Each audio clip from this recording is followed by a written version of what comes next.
अस्सलाम वालेकुम dear students. अब हम प्रॉब्लम नंबर 15.6 को सॉल्व करेंगे। प्रॉब्लम नंबर 15.6 हमारे पास है the molar mass of nitrogen gas is 28 gram per mole. For 100 gram of nitrogen calculate the number of mole and the volume occupied at room temperature 20 degree centigrade and pressure of 1.01 exponent 5 pascal. इस question में हमें number of mole find करने हैं और हमें volume जो है find करना है। सबसे पहले हम इसका डेटा बनाते हैं। हमें क्या क्या गिवन है। The molar mass of nitrogen, हमें नाइट्रोजन का मोलर मास गिवन है 28 ग्राम पर मोल। हमने इसका डेटा बनाया, मोलर मास 28 ग्राम पर मोल। इसके बाद हमें मास गिवन है ऑफ नाइट्रोजन, हमें मास ऑफ नाइट्रोजन गिवन है 100 ग्राम और हमने कैलकुलेट करना है नंबर ऑफ़ मोल को। ए पार्ट में हमने नंबर ऑफ़ मोल को कैलकुलेट करना है और बी पार्ट में जो है हमने वॉल्यूम को फाइंड करना है, ठीक है। और बी पार्ट में जो है हमें टेम्परेचर गिवन है सेंटीग्रेड में, ठीक है। 20 डिग्री सेंटीग्रेड हमें टेम्परेचर गिवन है। हम इसको केल्विन में चेंज करेंगे। हम केल्विन में चेंज किस तरह करते हैं, जैसा कि आप जानते हैं कि हम सेल्सियस के टेम्परेचर में 273 प्लस करेंगे तो ये वैल्यू केल्विन में चेंज हो जाएगी, ठीक है। तो 273 प्लस 20 हमारे पास हो जाएगा 293। और हमें जो प्रेशर गिवन है, हमें प्रेशर गिवन है 1.01 एक्सपोनेंट 5 पास्कल। तो हमने प्रेशर की वैल्यू लिख दी। इसके बाद हमें यहाँ पे जनरल गैस कांस्टेंट, जिसको हम आर से डिनोट करते हैं, हम वो यहाँ यूज़ करेंगे, ठीक है। उसकी वैल्यू हमारे पास है 8.314 जूल पर मोल केल्विन। इसके लिए हमें जो नंबर 1 पार्ट है उसको सोल्व करने के लिए हम ये फॉर्मूला यूज़ करेंगे, mass is equal to number of mole multiply molar mass, ठीक है। हमें नंबर ऑफ़ मोल इस फॉर्मूले से फाइंड करेंगे क्योंकि हमें मोलर मास गिवन है और हमें मास भी यहाँ पर गिवन है, ठीक है। हमारे पास देखें यहाँ पे हमें मोलर मास ये हमें गिवन है, ठीक, और ये हमें मास ऑफ नाइट्रोजन भी हमें गिवन है। तो हम इन दोनों की मदद से यहाँ से नंबर ऑफ़ मोल फाइंड करेंगे और बी जो पार्ट है हमने यहाँ से वॉल्यूम फाइंड करना है, ठीक है। तो वॉल्यूम हम P V is equal to N R T general gas equation से हम वॉल्यूम फाइंड कर लेंगे, ठीक है। क्योंकि हमें यहाँ प्रेशर तो गिवन ही है और नंबर ऑफ़ मोल हम यहाँ से फाइंड कर लेंगे, आर कांस्टेंट है। टेम्परेचर हमें यहाँ पर ये गिवन है, ठीक है। तो इस तरह हम इसमें से वॉल्यूम फाइंड कर लेंगे। आइए हम इसको सॉल्व करते हैं। हमारे पास सबसे पहले क्या है, नंबर ऑफ़ मोल हमने फाइंड करने हैं। तो हमने क्या किया, मोलर मास को मास से हमने डिवाइड करवा दिया। जैसा कि आप यहाँ देखें, हमारे पास मोलर मास यहाँ मल्टीप्लाई हो रहा था, इधर आके मास से डिवाइड हो गया, ठीक है। तो हमारे पास ये यूँ फॉर्मूला बन जाएगा, number of mole is equal to mass upon molar mass, ठीक है। तो मास हमें गिवन है 100 और मोलर मास हमें गिवन है 28। हमने इनकी वैल्यू पुट कर दी। यहाँ देखें हमारे पास जो मास है वो हमें 100 ग्राम गिवन है और जो हमें मोलर मास है वो हमारे पास कितना है 28 ग्राम, ठीक है, पर मोल। हमने इनकी वैल्यू पुट की, इनको डिवाइड करवाएंगे तो हमारे पास इसका आंसर आ जाएगा 3.57 मोल। इसका बी पार्ट हमारे पास है P V is equal to N R T. हमने यहाँ से वॉल्यूम फाइंड करना है तो पी इधर आके डिवाइड हो जाएगा हमारे पास। एन हमारे पास जो है कितना आया 3.57 है। आर हमारे पास कांस्टेंट है 8.314 और टी हमारे पास 293 है, जबकि हमारे पास पी की वैल्यू 1.01 एक्सपोनेंट 5 पास्कल है। ये सारी वैल्यू हमने डेटा से यहाँ से हमने सारी वैल्यू पुट कर दी, ठीक है। ये हमारे पास जो एन है वो तो हमने वहाँ फाइंड किया। ये हमारे पास टेम्परेचर है 293 और ये प्रेशर की वैल्यू है और ये हमारे पास आर कांस्टेंट है, ठीक है। ये सारी वैल्यू हमने क्या किया, इस पर हमने पुट कर दी। तो हमारे पास अब हम इनको मल्टीप्लाई करेंगे, ये आंसर आएगा। इसको इससे डिवाइड करवा देंगे, हमारे पास ये इसका आंसर आ जाएगा मीटर क्यूब में, ठीक है। और अब हम इसको अगर डेसीमीटर क्यूब में चेंज करें तो हम क्या करेंगे, इसको 1000 से मल्टीप्लाई करवाएंगे डेसीमीटर क्यूब में चेंज करने के लिए। तो हमारे पास इसका आंसर आ जाएगा 86 डेसीमीटर क्यूब, ठीक है। अब हम प्रॉब्लम नंबर 15.7 को सॉल्व करते हैं। ये हमारे पास है, a sample of gas contains 3 exponent 24 atom. हमारे पास एक गैस का सैंपल है जिसमें 3 एक्सपोनेंट 24 एटम हैं।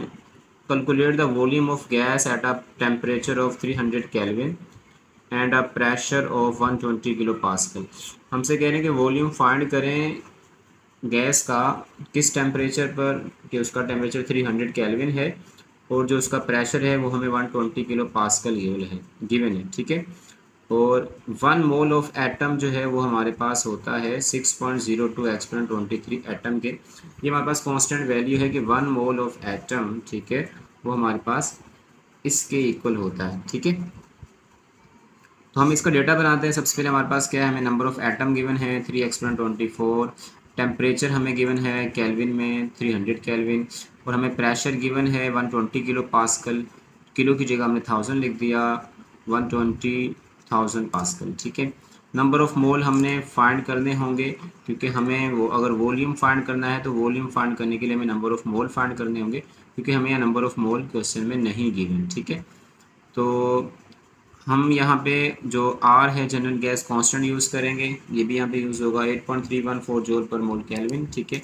तो हमारे पास फॉर्मूला है, जैसे हमने क्वेश्चन नंबर 6 में फॉर्मूला यूज़ किया, ये हमारे पास नेक्स्ट एक और फॉर्मूला है नंबर ऑफ़ मोल फाइंड करने का। इसमें क्या है, नंबर ऑफ़ एटम को डिवाइड करवा देंगे 1 मोल ऑफ एटम से, ठीक है। हमें नंबर ऑफ़ एटम तो हमें यहाँ गिवन है, ठीक है। इसको हम 1 मोल ऑफ एटम जो हमारे पास है, हम इसको इससे डिवाइड करवाएंगे। ये हमारे पास 1 मोल ऑफ एटम, ये हमारे पास कांस्टेंट वैल्यू है, हम इसको इससे डिवाइड करवा देंगे नंबर ऑफ एटम को, तो हमारे पास नंबर ऑफ मोल आ जाएंगे, ठीक है। नेक्स्ट हमने वॉल्यूम फाइंड करना है, तो हम वही जनरल गैस कांस्टेंट की इक्वेशन यूज़ करेंगे, ठीक है। तो हम इसे सॉल्व करते हैं। हमारे पास सबसे पहले है नंबर ऑफ़ मोल, हमने एटम लिखा, नंबर ऑफ़ एटम हमारे पास कितने 3 एक्सपोनेंट 24 हैं, और हमारे पास जो है 1 मोल की वैल्यू पुट कर दी, इनको डिवाइड किया तो हमारे पास इसका आंसर आ गया है। नंबर ऑफ़ मोल आए हैं 4.983 मोल। अब हमने वॉल्यूम फाइंड करना है, तो वॉल्यूम फाइंड करने के लिए हमने फॉर्मूले को रीअरेंज किया। हमारे पास V = NRT/P हो गया, ठीक है।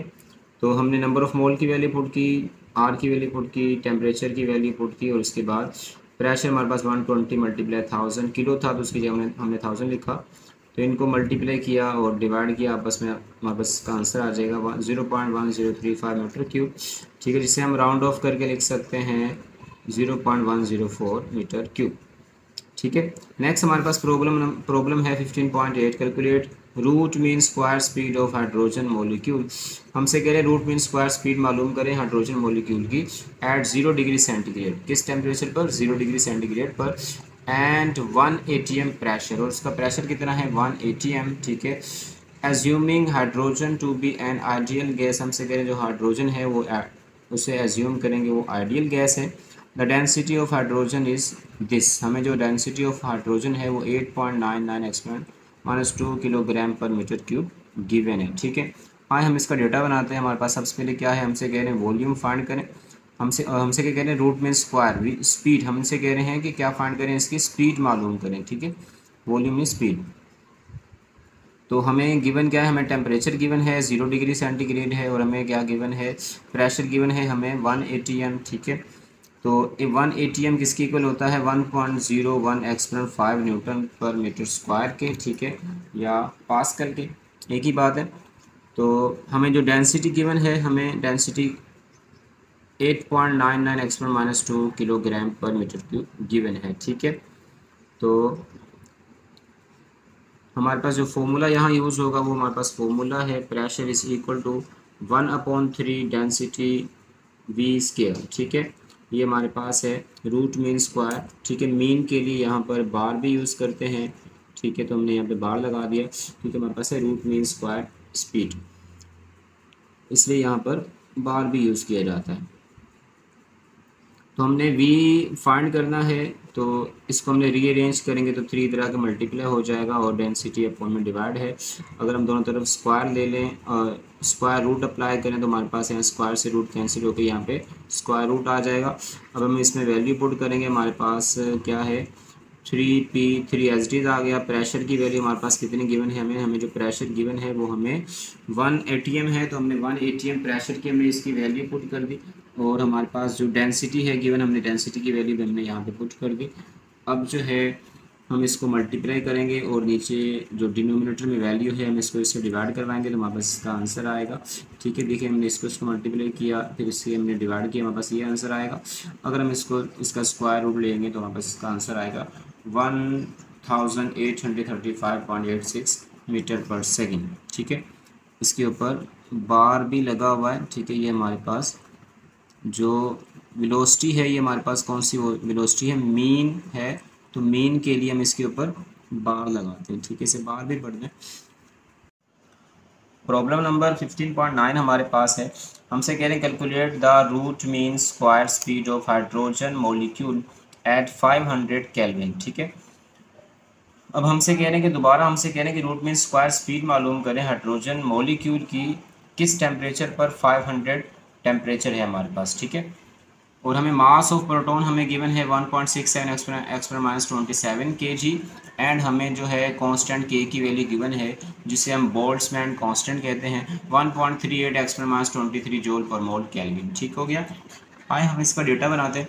तो हमारे पास टेम्परेचर हमें गिवन है केल्विन में, तो हमें टेम्परेचर लिखा है हमारे पास T इज़ इक्वल टू 500 केल्विन। हमें मास ऑफ प्रोटॉन गिवन है 1.67 experiment 24 kg 27 kg। Boltzmann constant हमें गिवन है जो बोल्ट्जमैन कांस्टेंट यहाँ यूज़ होगा कांस्टेंट है, तो हमारे पास वो क्या है K is equal to 1.38 experiment 23 joule per mole kelvin. हमने फाइंड करना है रूट मीन स्क्वायर स्पीड जिसे हम VRMS भी कहते हैं। तो रूट मीन स्क्वायर, RMS का मतलब कि हमारे पास रूट मीन स्क्वायर। तो इसके लिए हम जो यहाँ फॉर्मूला यूज़ करेंगे, हमारे पास ये फॉर्मूला है। ठीक है, VRMS is equal to square root 3kT/m। ठीक है, हमें यहाँ पे K भी गिवन है, T भी गिवन है। ठीक है, और हमें मास भी है। तीनों की वैल्यू पुट करेंगे, हम यहाँ से क्या कहते हैं वेलोसिटी यहाँ से फाइंड कर लेंगे। ठीक है, तो सबसे पहले एक बात और है इसमें कि हमारे पास जो मास ऑफ हाइड्रोजन है वो हमारे पास क्या होता है 2 टाइम मास होता है हमारे पास मास ऑफ प्रोटॉन के। ठीक है, हमें यहाँ पे जो गैस गिवन है वो हमारे पास हाइड्रोजन गैस है। ठीक है, क्वेश्चन में तो हमें यहाँ पे जो मास गिवन है वो प्रोटॉन का मास गिवन है। ठीक है, तो जो मास ऑफ हाइड्रोजन गैस होगा हमारे पास वो हमारे पास क्या होगा 2 टाइम होगा मास ऑफ प्रोटॉन के।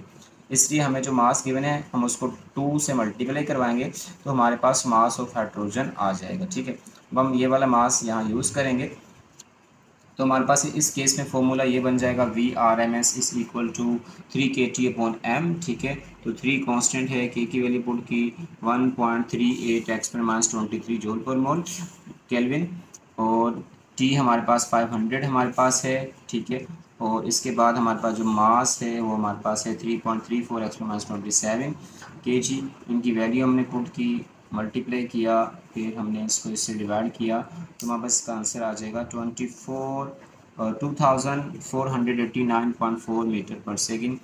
तो ये इस तरह हमने क्वेश्चन नंबर 9 को भी सॉल्व कर लिया। अब हमारे पास क्वेश्चन नंबर 10 है।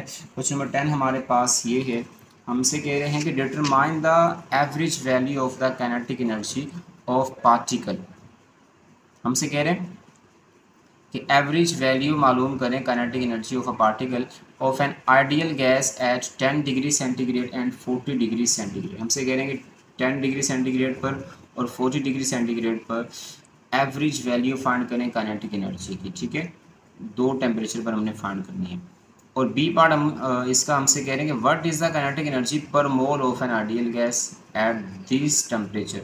हमसे कह रहे हैं कि इसी टेम्परेचर पर जो काइनेटिक एनर्जी है वो पर मोल क्या आएगी। ठीक है, तो हमने 2 चीज़ें फाइंड करनी है। सबसे पहले हम इसका डेटा बनाते हैं। हमारे पास क्या है, हमें T1 गिवन है 10 डिग्री सेंटीग्रेड। हम इसको टेम्परेचर को केल्विन में चेंज अगर करें तो हमारे पास क्या होगा, हम इसको प्लस करेंगे 273, हमारे पास ये आ जाएगा T1 283 केल्विन।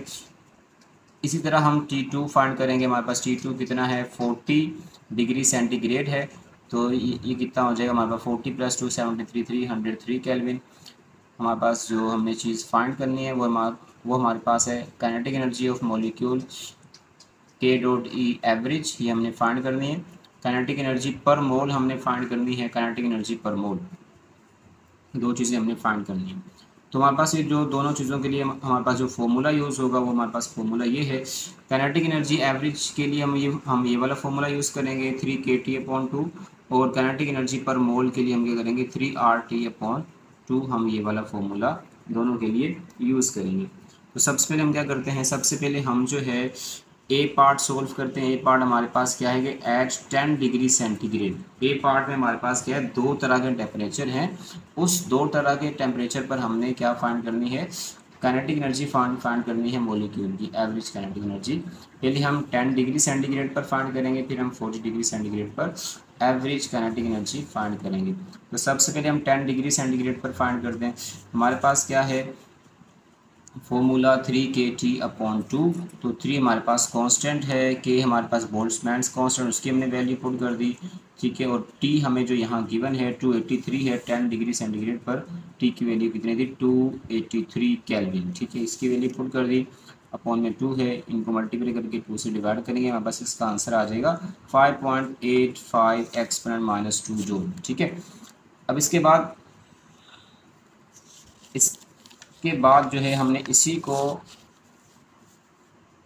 पार्ट ए को हमने 40 डिग्री सेंटीग्रेड पर हमने क्या करना है, इसे सोल्व करना है, ठीक है। तो हमारे पास क्या है, वही फॉर्मूला है हमारे पास, जो बस ये है कि हमारे पास जो टेम्परेचर है वो हमारे पास क्या है 313 केल्विन हम टेम्परेचर यूज़ करेंगे। 3 एच आएगा, बोल्ट्जमैन कांस्टेंट आएगा, और ये टेम्परेचर की वैल्यू चेंज हो जाएगी, और हमारे पास 2 एच आ जाएगा। इनको मल्टीप्लाई करके डिवाइड करेंगे तो हमारे पास इसका आंसर आ जाएगा काइनेटिक एनर्जी एवरेज का 6.48 एक्सपोनेंट -21 जूल। इसका बी पार्ट हमारे पास है, काइनेटिक एनर्जी पर मोल हमने फाइंड करनी है। उसके लिए हमारे पास फॉर्मूला है वो हमारे पास क्या है, हमारे पास फॉर्मूला है 3RT/2, ठीक है। तो R जो है वो हमारे पास यहाँ पे जनरल गैस कांस्टेंट है, वही हमारे पास है, ठीक है। हम यहाँ पे ये यूज़ करेंगे। तो हमारे पास R जो है 8.314 है, यहाँ 3.3 लिख दिया है, ठीक है। तो 8.313 जूल पर मोल केल्विन, 3 भी लिख सकते हैं। तो 8.313 हमने इस फॉर्मूले में वैल्यू पुट की। काइनेटिक एनर्जी पर मोल हमने एट टेम्परेचर 10 डिग्री सेंटीग्रेड पर हम फाइंड करेंगे। हमारे पास काइनेटिक एनर्जी जो है एट टेम्परेचर 10 डिग्री सेंटीग्रेड पर हमारे पास जो काइनेटिक एनर्जी पर मोल है, हमने वो क्या है 3 × R हमने पुट किया, मल्टीप्लाई बाय T/2, ठीक है। 3 × R मल्टीप्लाई T/2 हमने इसमें वैल्यू पुट कर दी, और इनको जब हम सोल्व करेंगे तो हमें इसका आंसर आएगा 3523.4 जूल पर मोल, ठीक है। इस तरह हम जो है टेम्परेचर 40 डिग्री पर काइनेटिक एनर्जी पर मोल फाइंड करेंगे तो वो हमारे पास कैसे आएगी, 3 कांस्टेंट रहेगा, R कांस्टेंट है, और टेम्परेचर हमारे पास 40 डिग्री पर जो आया था केल्विन में 313 था। तो इनको हम जब सोल्व करेंगे तो हमारे पास इसका आंसर आएगा 3902.9 जूल पर मोल केल्विन। तो उम्मीद करें आपको क्वेश्चन समझ आ गए होंगे, और आपको समझ ना आए हों तो आप कमेंट्स में कुछ भी लिख के पूछ सकते हैं। थैंक यू, अल्लाह हाफिज़।